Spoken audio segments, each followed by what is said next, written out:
Hi, this is Kevin Conroy, and you're listening to the Geekcast Radio Network.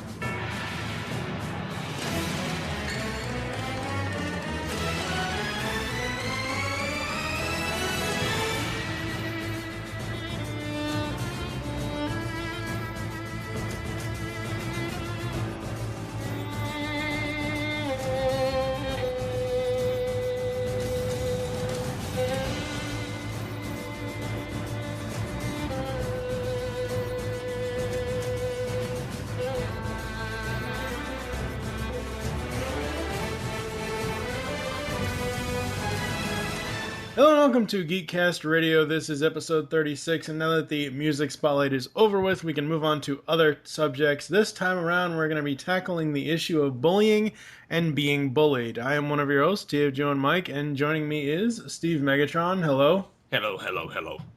Dustimus Prime. Hello. Howdy, good sir. And Birdman Dodd. Hello. What's up? Not much. Yes, it took a while, but the music spotlight is done to Steve's enjoyment. Thank God. Yeah. Anyway. Bane of my existence. So, actually, this episode is a result of Dustin bullying us into, recording segments for something that he's doing. What exactly? Because the original email is so far buried in my Gmail, I don't even remember what the original email was. What is it that you're working on, or what is it that you're doing, Dustin? Explain it to the listeners. Well, I think a big part of the nerd and geek community is people who tend to be, or at least have grown up being bullied in some type of way, without the use of the internet so much as, as the four of us were probably in high school at the time, or even junior high, the internet wasn't really easily accessible. So if you were into something that wasn't the quote unquote norm, you may have gotten picked on for it, or, your looks, what you like, what you feel, people would poke at you. And so the general idea was to reach out to as many people as I possibly could in the internet community, you guys.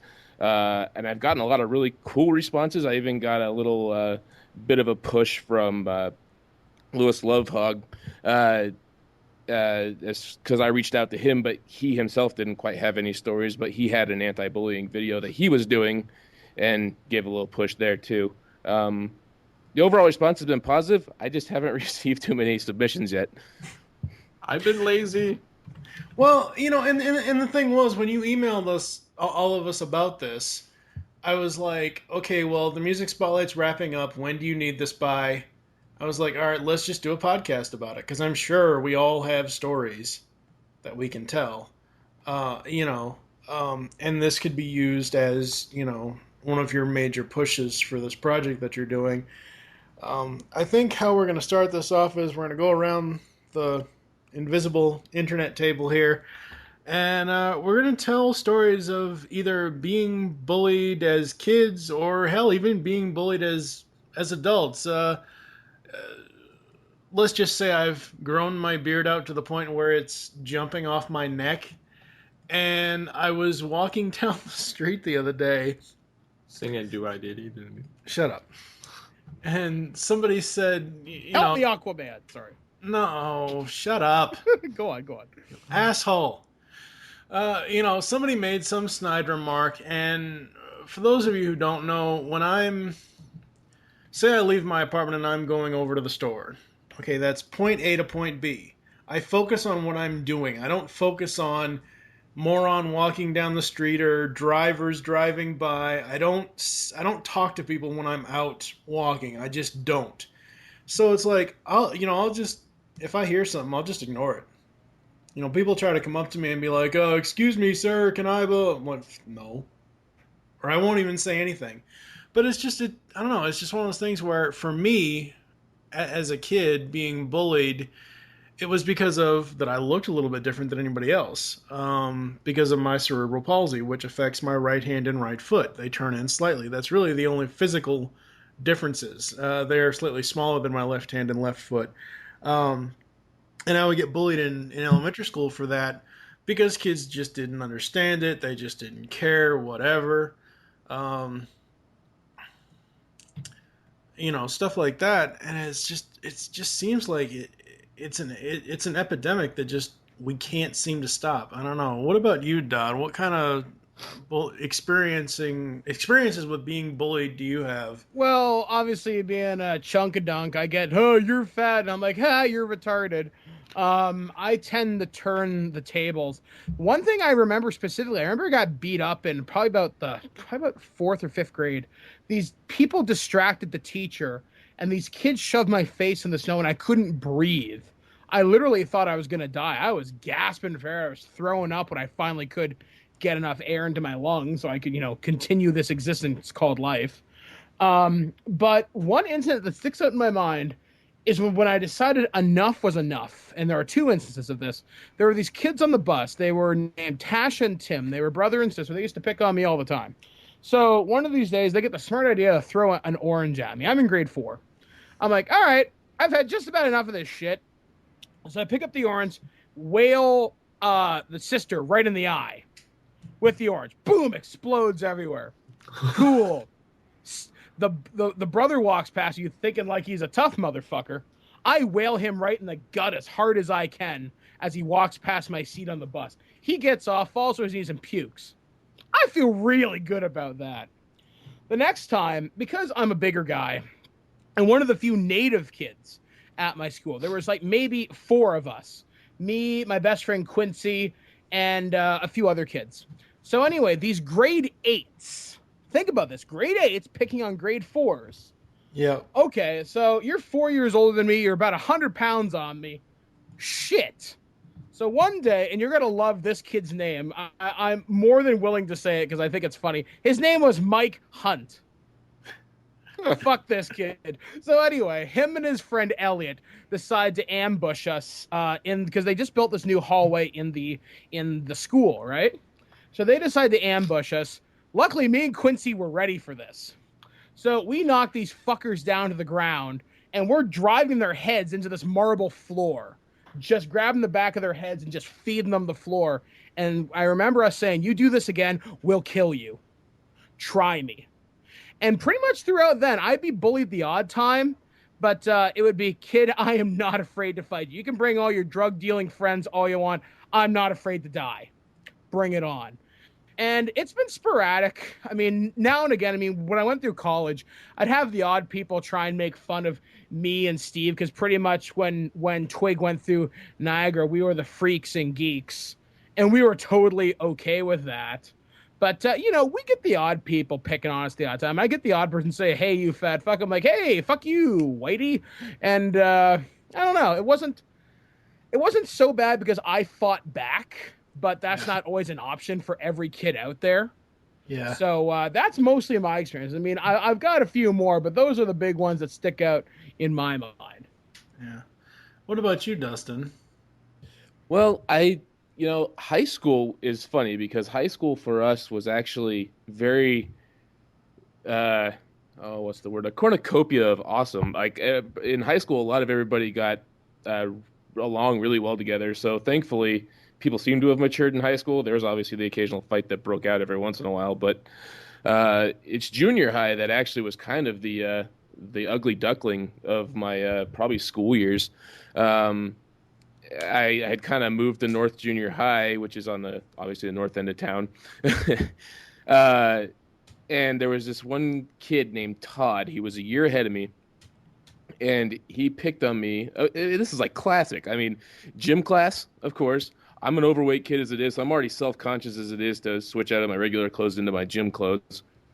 And so he'd constantly pick on me. You get the whole man boobs thing, blah, blah, blah. And it just, it weighs on you after a while. But I also had the strength enough just to ignore it. But what really tipped the scales for me is that in 8th grade, we were having a chess tournament. I had like 30 kids in this thing, double elimination. I made it up all the way to second place by the time it was done. I was amazed, which is funny because I haven't really played much chess since. But I was so proud of this trophy that I had won, and of course, and this is all done on your lunch break. You sacrifice your lunch break to go to this chess tournament. It was kind of an extracurricular thing, and went to gym class right after that. Well, guess what? He sees it in my hand, asks what it is, and just conveniently, oops, drops it. And it was a king piece, and the crown broke right off the top of the trophy. I was pissed. I didn't know how to react. I didn't like really, do anything physically. I just kind of balled it up in just anger and just let it be because I'm a very Zen-like individual. I tend not to lash out at people. Now, here's the kicker to this story. And not all bullying stories end well like this. In high school, I think I was in 11th grade, I happened to be getting picked up at school by my grandpa for whatever reason, and we were driving up along this road, and I saw him walking. And I just remember looking at him, not really thinking much of it. I was like, "Hey, Todd." And he just kind of looks at me like he knows me, but he was not quite sure from where. And he's like, "Do I know you?" I was like, "Yeah, man, my name's Dustin. You used to pick on me horribly in junior high school." And he's like, "Oh my God." And he just looks at me and goes, "I am so sorry." he's like, I want you to understand that I am a completely different individual now. I put a lot of people through a lot of shit in junior high, and I'm sorry that you were one of them. And he honestly apologized, and I was like, I didn't know how to react. I was like, you know what? Thanks, man. That's all you want to hear when you're being bullied is just somebody to tell you they're wrong, they apologize, and move on with your life. I mean, that would be fantastic for anybody who was in a bullying situation. So that's my one major story, and I got several small ones in there, but that's definitely the one that sticks out the most. Before Steve goes, that actually reminds me, this past season, season 5 of Big Bang Theory, Leonard actually had that exact same experience, but he had to get his bully drunk in order for the bully to apologize. Yeah, no booze involved here. Yeah. What about you, Steve? Well, I can relate to the junior high thing. My whole experience through junior high to pretty much, I'd say 11th grade, I got picked on pretty much daily, not only in the class because I was kind of the geeky, nerdy, quiet guy that didn't really say a whole hell of a lot, but when I did, it was pretty much all knowledgeable on movies, various cartoons. So, unless you were into those kind of subjects, you were pretty much an outcast. Yeah. We had our own specific table and lunch that everybody sat there and pointed and laughed and all that every day. I mean, granted, when we were among friends, it didn't matter. It didn't bother us so much. But on the individual basis, it was it was unnerving. It more so I never had any like dark thoughts or any of that kind of stuff, but I always wanted them to just leave me the hell alone. And eventually, some of these people that just happened to be like a grade above me kept screwing with me, and it turned into just name calling to physical abuse to be humorous to their friends. One of them decided to snap me with a belt one day. Oh. In process of getting off the bus on the way home, and I'd always sat in the same area, kept to myself, just away from them. And They thought, today is the day that I'm going to sit there and pick on him again. Never mind the fresh meat that was already on the bus. So they snapped me with a belt, and to which I told them to stop or else. And 10 minutes goes by. I'm getting off the bus. He snaps me with the belt again. I lose it. I wail on this kid, beating his ass royally. To the point that I was almost downright scary.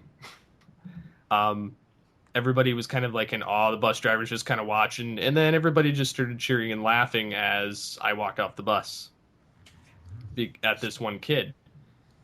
And luckily, the brains department had helped me because the next day, this kid came into one of my classes with a pretty good slew of friends. trying to whip my ass. And I just happened to be in a class where I was the student aide. And everybody in there was hurting grade-wise. Let's just put it that way. They didn't let them get anywhere near me. In fact, they even got them out of the classroom and got them in trouble. So, by the end of it, I never heard from most of them again. But it just took me several years to get over the fact and just say, I'm just tired of taking this shit. I can't do it anymore. It was just tearing me up mentally. It just, I eventually just said enough's enough, but I didn't go to the extreme of having to, like some of these other kids that you hear about in the news, either committing suicide or mass murdering people. I mean, it's just, you can deal with it on a one-on-one basis and just teach them a lesson, like, go the hell away. Yeah. That actually reminds me of something. I actually would like to interject here with two more stories, simply because it kind of ties to this. In the 11th grade, I remember I was taking exams, and y'all know that's a stressful time. So there's this little motherfucker. His name was Matt. He looks like a bowling ball. He was this like 5'0", and he was a chunky kid. But the reason he was popular is because he sold drugs, right? So he's surrounded by all the girls and all these tough looking motherfuckers, And I'm sitting there trying to study. He starts making fun of me, and I'm like, you know what? I just don't care anymore. So much like Steve, enough's enough. Walk up to this kid, throw him through a table in the cafeteria. And when he's on the ground, he's like, get off of me. I remember stepping on his neck, and I remember saying, I can't remember precisely what I said, but this part sticks out to me clear as day. I want to hear you say, I understand you, Michael Dodd. And he's like, yeah. So I put a little more pressure down on his windpipe. Say that again, Matt. After 3 tries, he gets the fucking message. Repeat exactly what I said. And eventually, I pick him up by his neck, slam him against the wall, drop him, go write my exam. By the way, I did awesome after that exam. Good God, adrenaline. He then tried about a year later. I had one of the biggest teachers in the school pry me off this kid. And because I threw him up against the wall again and said, Matt, you didn't learn the first time, did you, kid? And this ties into a second story. This is where my bravado got me in trouble. I was seeing this girl, and we kind of had an interest in each other. We went on one date, didn't go so well. I'm like, you know what? Thanks, but no thanks. I'm just not that into you. So she says, I'm going to get revenge on you. I'm like, sure you are. Months pass. I get a call into the principal. The principal walks down to my computer classroom, says, Mike, can I speak to you for a minute? Yeah, sure. Grab your stuff. Okay, what the fuck did I do? And I'm going through my mind. Okay, they don't know I ripped off the lunch lady. They can't prove that was me. Blah, blah, blah, blah, blah. I was a troublemaker in high school, but always with a glad heart. I wasn't an evil motherfucker. Like you are now. Like I am now, though their computer technicians loved me. I had the computer down for a week. Anyway, so I get hauled out of class, and the teacher looks at me point blank, the principal, and says, hey, Mike, yeah? Do you have any plans to shoot up the school? Wait, what? Yeah, and he says this to me point blank. I'm like, no, and if I did, do you think I would answer yes right now?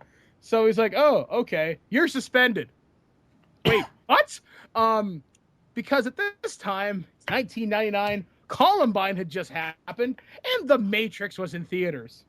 Guess what fashion choice I was wearing at the time?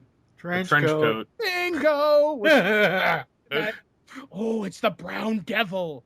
So, kicked me out of school for 2 weeks for quote unquote my own safety. The school assembly for Christmas is almost canceled, but they bring in undercover officers. Yes, Timmy, you don't look like you're age 25 wearing a bulletproof vest. Why, yes, please come have a seat by me and the teacher with the guard dog. So anyway, Turns out a chick bullied me and a bunch of other people, started spreading rumors around the school. And at one point, I had the hockey teams and the football teams. The football team wanted to kick my ass. Like, we're going to fuck that my dog kid up. And then the hockey team's like, no, you're not. Because I worked for the Ontario Minor Hockey Association. So I have two gangs of brutes wanting to kill you. It's very much a West Side Story. And it got downright fucking ridiculous. And I lived with that stigma until probably grade 13 up here in Canada. I mean, I'd get the odd person poking at me going, hey, Mikey, you going to shoot up the school? I'm like, I don't know. Do you want to find out? They didn't like that very much.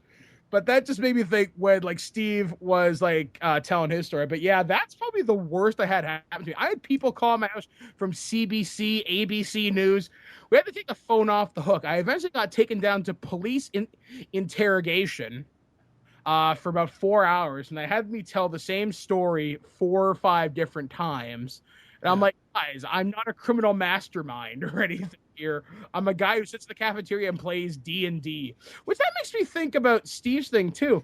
In our school, the experience was very different. The nerds and geeks in our school, we ruled the cafeteria. We took it over from the druggies in grade 10 and held it until grade 12. It was very much like a shitty game of StarCraft. Nice. We held it for 2 years. If we didn't like you, get the fuck out of here.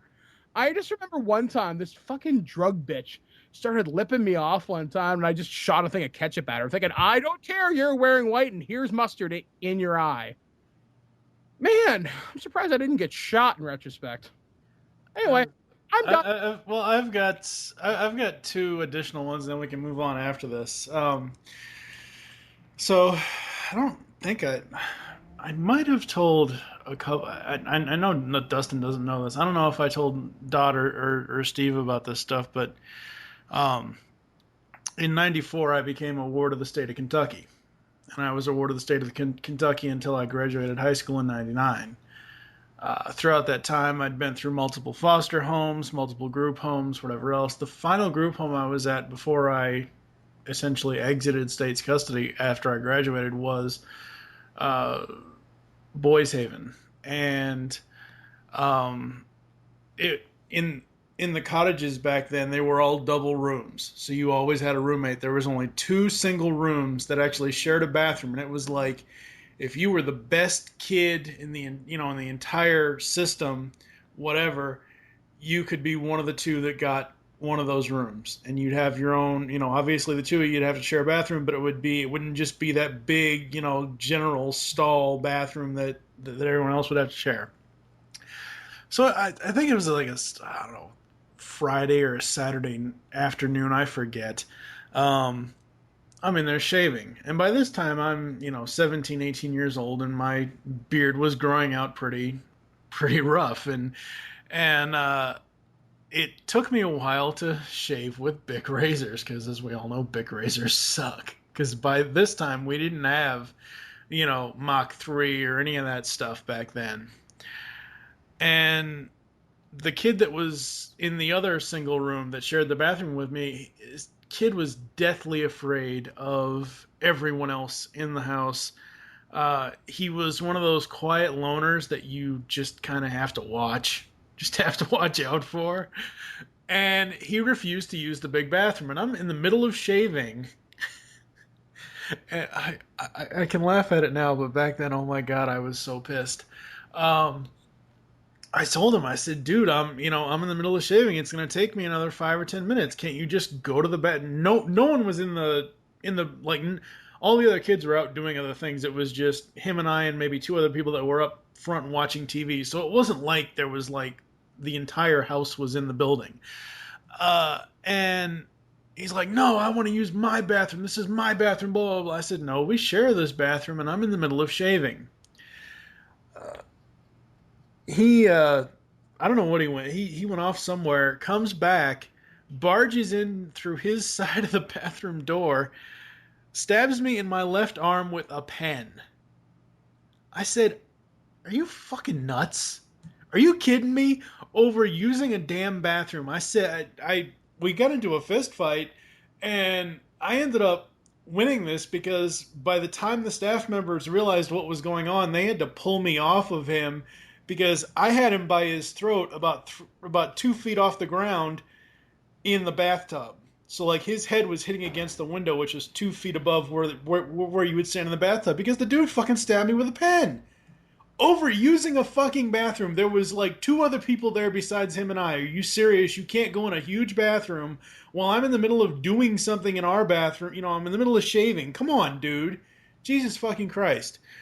So that was one incident. Another one, and this will be the last one for me, is in these group homes, usually they have 2 staff. Sometimes they only have 1 staff.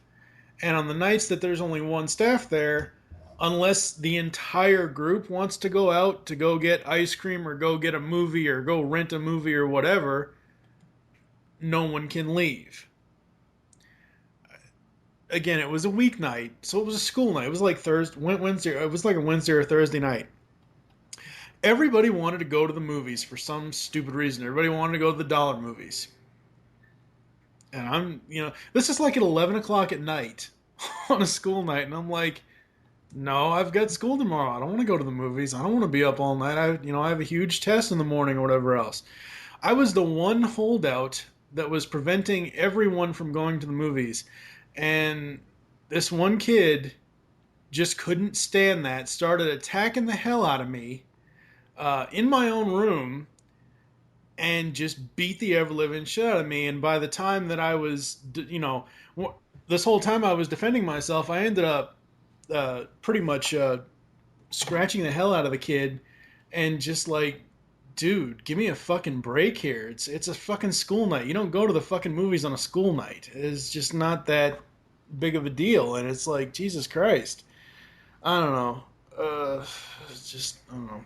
So, moving on from that, we hear about bullying all the time, and the second topic here would be the continuing tragedy of bullying going on today. I mean, you've got Dustin sent us a link, which I'll put in the show notes, about video footage of someone being bullied on a bus, and I don't know. It's just it's everywhere.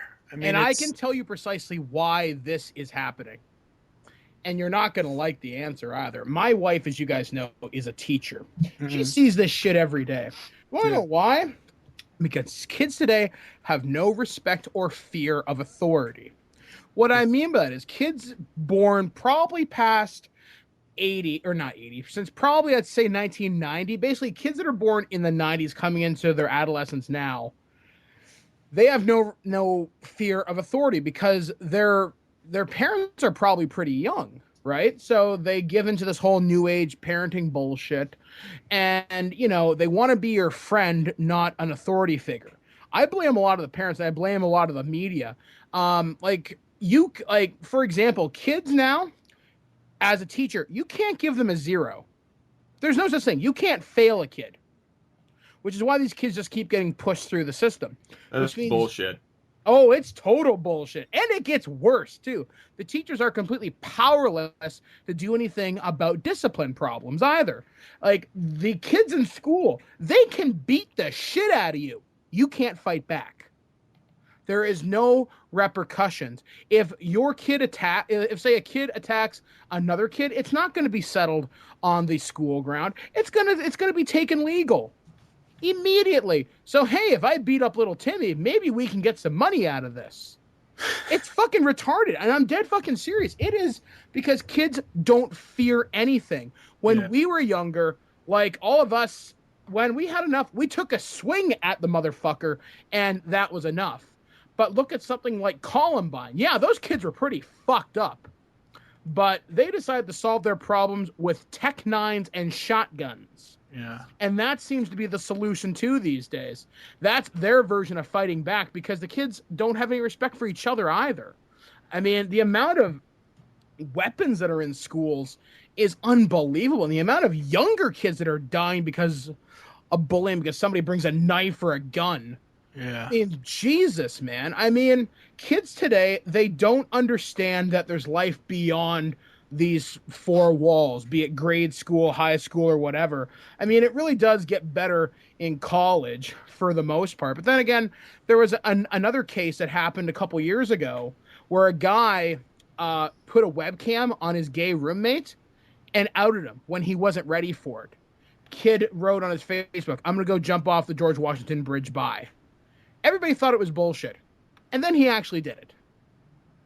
So, I mean, there's cyberbullying too. I remember seeing the beginnings of this. Yeah. When the internet was very much in its infancy, getting a hold of someone's ICQ or their MSN number or whatever. And people would fucking tear into each other. I mean, kids today, I don't know what it is.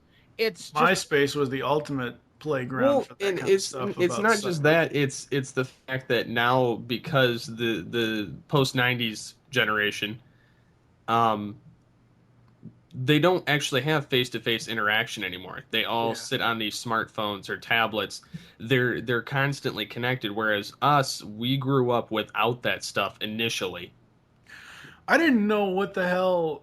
I think I was maybe, oh God, 8 or 9. I didn't know what the hell a modem was. My older cousin Bobby actually had one of the early modems where it would allow him to talk to someone through his computer somewhere in another country. Well, so yeah, I mean, we didn't grow up with all this internet stuff. We didn't grow up with all of this, instant communication type of deal.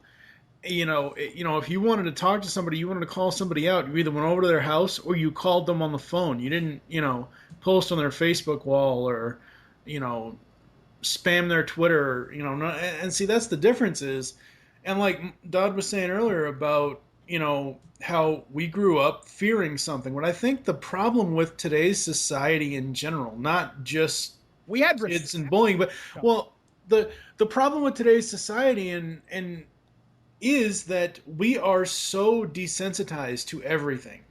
We just are. It's like I'll see something on the news and be like, "Oh my God, that's horrible." But it doesn't like I have no shock value in anything anymore. I personally don't, like, nothing shocks me anymore. It's like, because it's become so everyday and it sucks. I mean, I've seen some pretty horrible things on the internet, and even more recently, some stuff that has made headlines around the world. I'm not going to go into too much detail, but let's just say that didn't shock me at all. Yeah. I think the big problem is nobody respects each other. And because there's no respect and no fear, the only option is either passive, just let it happen, or aggressive. It's fight or flight now. And I know that seems really making it really fucking simple, but that's it. I mean, think how many of these kids decide, well, you know what? I'm just gonna kill him. There's no other way out of this. I'm simply going to kill this person. When we were kids, sure, we thought about it for all of 3 seconds. Yeah, and then we wised up and realized if we did anything like that, our parents would kill us. Well, it's the fact that we thought going to jail was a bad thing. And look at whereas now they think of it as a room and board and a place to eat free food. And exactly. That's another thing, too, because things are so bad in certain parts of the country. I mean, even between both our countries, that's a viable option. Hurt somebody, at least I'm not on the street. That's a terrible fucking reality.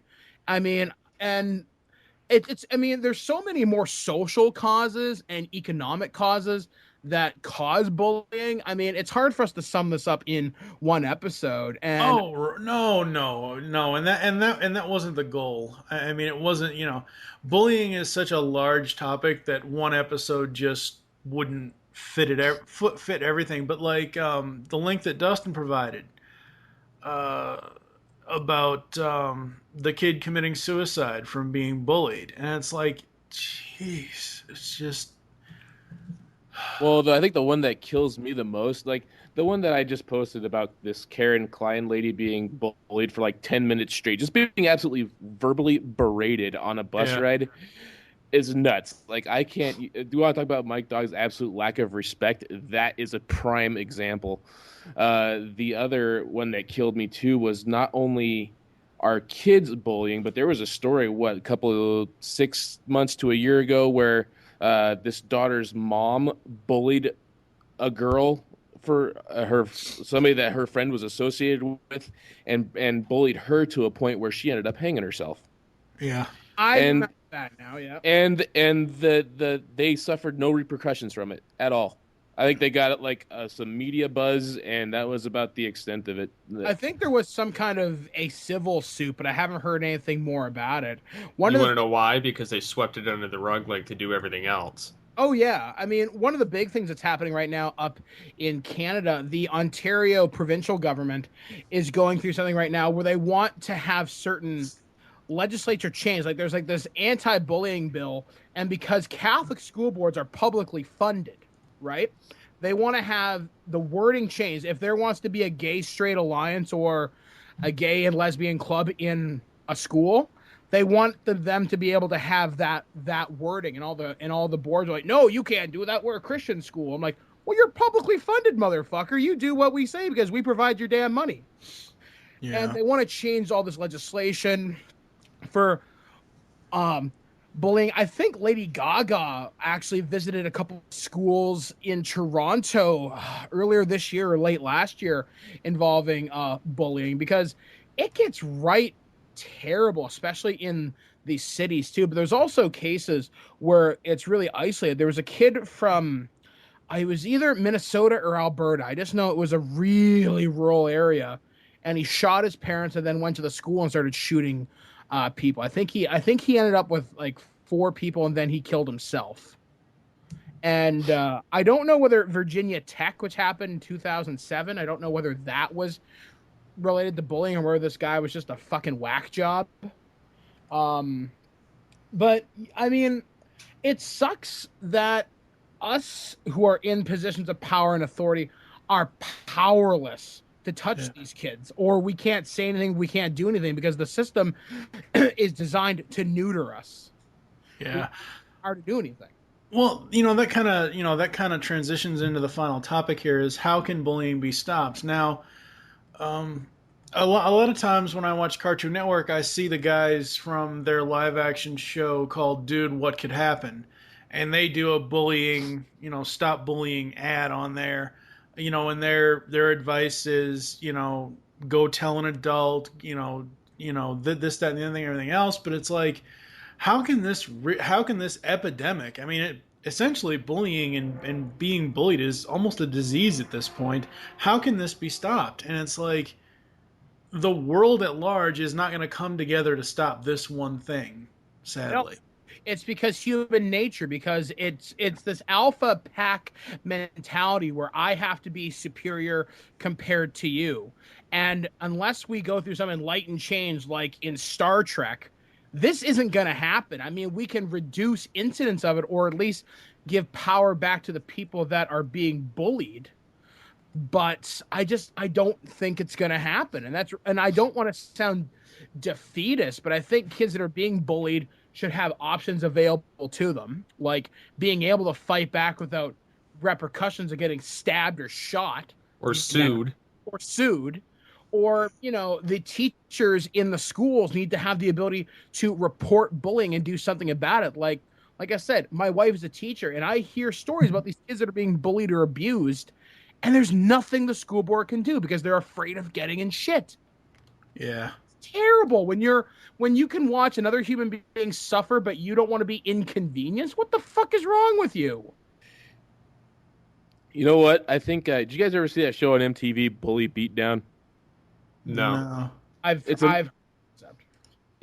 don't approve of many shows on MTV, but this one, hands down, best idea I've ever seen. They take this guy from MMA, his name's Mayhem, and he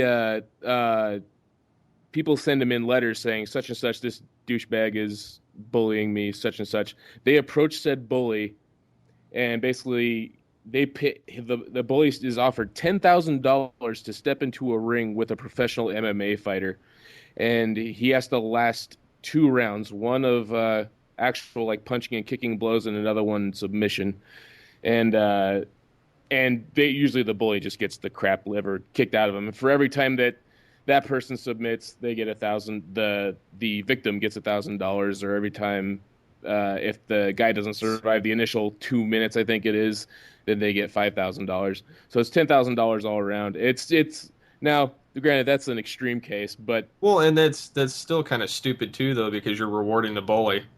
Yeah. Hey, here's some money. well, you're also throwing him in the ring with a professional MMA fighter at the same time. It's like, I mean, I'd take a punch from Brock Lesnar for $5,000. He could Hell yeah. shatter Brock, because you know what? It'll heal.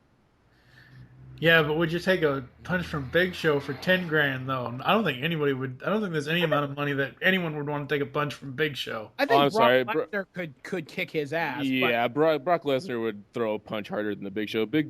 It's the Big Slow. Yeah, he doesn't move too quickly. Yeah, I mean, we can't reward violence, but then again, look at me. I stopped bullying because I fought back. But there are kids that fight back and they get their asses kicked or worse. Yeah. I mean, I don't know. Like, honestly, it's a social epidemic, and I think, like I said, I think a large part of it comes down to lazy parenting. Yeah. And social economic conditions. Like, how many rich kids do you see picking on each other? Not too many. That you hear of. Yeah, that you hear of. I mean, Money covers all wounds in that area. Yeah, I mean, I could very well be wrong. I'm willing to be wrong in this, but it just seems like us more blue collar, working class people, we feel the pinch more so than most. And I'm not saying money will heal every problem, but like you said, it definitely hides it. Yeah. Now, before we kind of leave off on this, this just occurred to me. Do you guys think? I know that movie Bully came out a while ago, a few months ago, maybe a month ago. I forget when it came out, and that's a really, really powerful movie. But do you guys think that the media upplays bullying? Because you've got movies that are just utter crap, like Mean Girls and stuff like that. Well, do you think that portrays the bullying epidemic properly, or do you think that they blow it up out of proportion? I think it's a little bit of both. I think that they tend to show the media blows everything out of proportion. Doesn't matter what it is. So I mean, they're going to gloss over certain facts because they want to be politically correct. So there's always going to be a piece that's left out, either to be in someone else's favor. Now, on the other hand, as far as how all this stuff has gotten worse progressively over time, I think it's partially not only the parents, as Dodd has said. I think it's also the government and the media. You have that combination of everything kind of, you got parents wanting to be friends, you got the, government kind of relaxing on the rules and like, oh, we got to be politically correct because, we can't, this little Johnny screwed up, we can't give him, a 0, or, everybody has to win, everybody has to be on the same playing field, and, so that they don't have to get,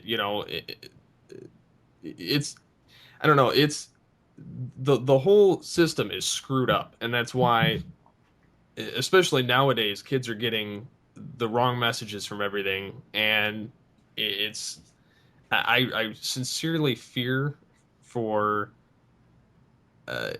kids in the future generations, because I don't see this getting any better. Yeah. I think it's only going to get worse, truthfully. I mean, our society is soft. And I hate to say that, because my grandmother, think of what you will about her parenting style, because I more or less raised myself. I was always taught to not take any shit. Was I. But that's not always a realistic response these days. And I wish things were different. I really do. But unfortunately, just looking at the way and the creatures we are, especially in the Western world, it's survival of the fittest. But it's also because there's so many other factors that kind of play into it. I mean, where you are in the social food chain. And I mean, I've been bullied being here in the media. I mean, I get the odd insulting email the odd time and all that shit, or I get the odd call out on Twitter. And since I'm a member of That Guy with the Glasses, there are entire websites dedicated to making fun of us. They're funny to read, let me tell you, funny and sad. I don't know what we can do unless we do a complete 180 as a society. Unfortunately, the body count's going to continue to rise. And I hate sounding so defeatist about this because I believe in the basic good of people. Actually, hold on. Allow me to retract that statement. I believe in good persons. I do not believe in good people. The distinction being the individual can be convinced. The individual can change for the better. The people are a stupid, ignorant mass that follow the path of least resistance. And that's unfortunately what we have to look at. There are some good individuals out there, some really good people that are genuinely trying to make change. I mean, think what you will about Lady Gaga or Bieber or whoever these people, these youth icons. At least they're trying to do something with what media influence they have about bullying, either by donating money, giving talks, etc., or people in the government trying to pass legislation to do something about it. But at the end of the day, the masses, they're going to turn on you. Yeah. Any final thoughts, Dustin? Well, speaking to some of the stuff that Mike was just talking about, if you're looking for, and I hate to go back to it because it sounds like I'm marking out here, but the WWE always has, they teamed up with the Be a Star Alliance, and those guys, say what you will about wrestling, this particular sanction that they're working with is awesome. That's all they do is they go around just talking about being tolerant and being just socially good. You know, don't be an idiot. Don't be a douche is basically what they stand for. And the only word I don't like about them is that they say tolerance. Tolerance kind of freaks me out in the fact that the word itself, the meaning is good, but at the same time, you're still, just because you don't like something, you have to tolerate it, which isn't necessarily the case. I think acceptance is probably the better word to use here, just because you can accept people for who they are. You may not necessarily like it, but you can accept it. You know, you don't have to be a douche about it. Whereas tolerance, it still sounds like it has like a breaking point somewhere. You can only be tolerant to a certain point, you know? So that's just my only beef with it. But other than that, it's a great program. If you guys check it out, Google it, Be a Star. It's good stuff. I think there was a similar program for UFC and MMA, I think. I can't remember. Oh, I'm sure that there is. Because I know they were talking about it in Toronto a couple of months ago with Mayor Rob Ford, but I'm not 100% sure of that. Yeah. All right, so we're going to break and go to some ads, and we'll come back to close the show. This is Phil Lamar, and you are listening to the Geekcast Radio Network.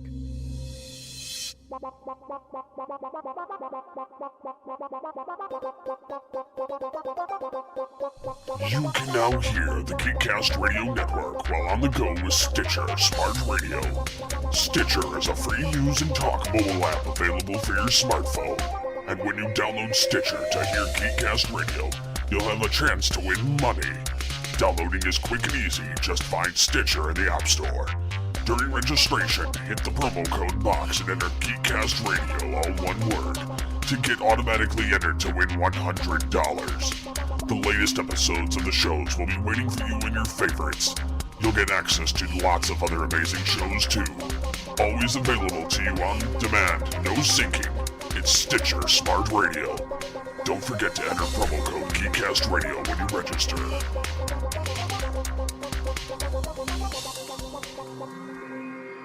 So there you have it, ladies and gentlemen, our episode on bullying and how it can or possibly won't be stopped, which is sad. Mike, what do you have coming up really quickly? 10 seconds, go. I'm going to be appearing at Con Bravo with people from Channel Awesome, as well as Noah from the Spoonie Experiment, and should be a good time. Also, I'm going to be on the Man Cow Show, possibly as a future contributor for pretty much forever. I'll let you know. Cool. What about you, Dustin? What do you got going on? Well, obviously I got this anti-bullying video that I am hard working on. I'm really trying to get Lindsay Ellis from that guy with the glasses to respond. She responded once, and I've been trying to get her to respond again, but she hasn't gotten back to me. But The anti-bullying video, I'm working with Dymo Mac from Lost in the Music on we're doing a healthy listening month for the month of June. So that's really cool. And just, again, being a dad. Well, speaking of, that's a nice transition, actually, because Steve and his wife, Mary, found out that they're having a baby boy. Yay! Yes. Woo! Yes, congratulations. Yes, thank you. Yes. And as always, here at GCR, we've got a bunch of stuff coming up throughout the network. So we hope you enjoyed this episode of Geekcast Radio. Wish you'll join us next time when we'll be talking about that media mogul in our director's spotlight, Kevin Smith. For now, I am TFG1 Mike with Steve Megatron Phillips. Dustin Dustimus Prime Vancouver. Mike the Birdman Dodd. Thank you for listening. Until next time, unleash the geek in you. You've just listened to Geekcast Radio on the Geekcast Radio Network. There are several ways to get in contact with us or leave feedback for the show. First, visit the website, geekcastradio.com, where you can comment on all of our different podcasts. Second, you can rate our show and leave us feedback in iTunes. Third, follow us on Twitter at Geekcast Radio. Fourth, become a fan on Facebook. Go to facebook.com/GeekcastRadio. Call the voicemail line 502-526-5821. Please remember to tell us the show you are leaving the message for and your name. So until next time, unleash the geek in you.